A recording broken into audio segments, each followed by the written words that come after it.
Hi guys, Pranked here, and welcome to my next Monday review. In this Monday review, I'm going to be reviewing Transformers Fall of Cybertron for Xbox 360. I'll put some more details about the game in the description. Fall of Cybertron is the direct sequel to Transformers War for Cybertron, which came out a few years ago, which was well received by the press and critics alike. But the community on it, although a strong community, was not like the biggest for a multiplayer game or whatever. So eventually the game sort of lost its place in Xbox Live. But it was a really good game, and if I was doing these reviews, I would have done a review back then. But yeah, the sequel Fall of Cybertron came out a few months ago, just before all the big AAA title releases. I didn't get a chance to play it before then, but I picked it up a couple of weeks ago. And it, just like its predecessor, it's a brilliant game overall. Like, I love the fact you feel like you're in a Transformers film or a Transformers episode, really. And the art style and that really pushes that forward. And the sound, like, there's some great sound effects and stuff, they also support that.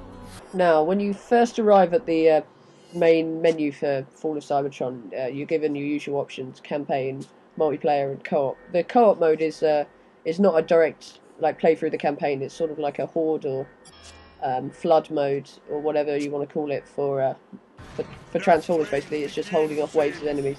I've given that a brief stint, and it seemed alright. Like it was sort of your standard sort of hold off. Like, I didn't have a team of friends to play with because obviously this isn't the most well-known game or the most brought game, but it is a great game. So I was playing with some random people, and it didn't work out that great, but like I could see like the replayability of it from the time I spent with it so far. Anyway, the two main like features of Fall of Cybertron is the amazing campaign where you get to play as all your favourite Transformers characters, both good and evil. You get to play both campaigns, and yeah, overall it's just a good laugh, really. And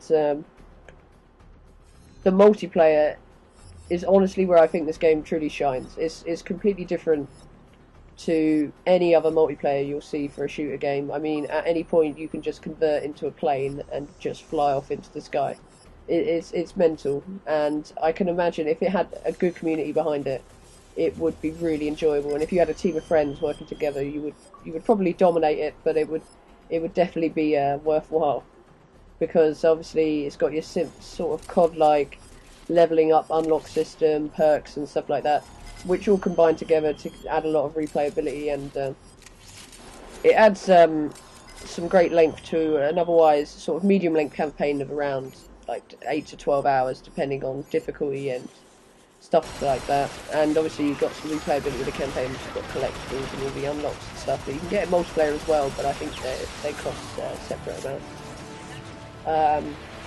But yeah, I would highly recommend Transformers Fall of Cybertron, and if you're looking just for a game to just not really get all leery and angry at and just want something to relax to, it's good old fashioned explosions and transforming, really.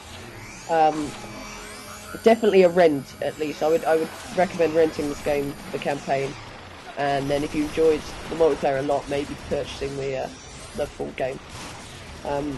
Problem is with a game like this, it is popular amongst its fan base, and its price won't really drop. Like, if you look at the first game for sale online, it's still around £25 on Xbox, which is surprising for a game that age, but it's got a very tight-knit community and a very tight-knit fan base that will always purchase anything Transformers you can buy.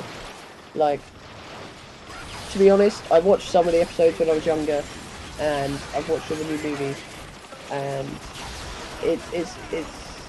it does a great justice to the Transformers world, as it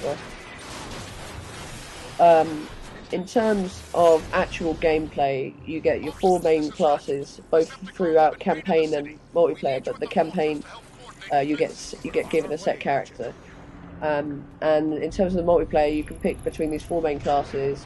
One is like a scout class that can transform into a plane, like I was saying with Starscream sort of like character. And then you get like this big like bruiser tank class that can do some heavy damage and take a lot of damage, but is very slow and less manoeuvrable. And yeah, your scout class can also heal, which is a good thing. And then you've got your sort of damage output class, and I don't even know. I haven't played through the 4th class, I don't think, but it's your usual sort of standard, maybe even Battlefield-esque sort of loadout with engineers and stuff like that. But yeah, I'd say this is a pretty good buy. And thanks a lot, guys. I will see you for the next Monday review, where we'll also be reviewing another game that may be less known to people and just giving little previews with gameplay, and I'm just putting my thoughts on it over top. Like, I'm not aiming these videos to be a proper review, it's sort of just my opinion and sharing a lesser known game with you guys. Anyway, thanks a lot, and bye bye.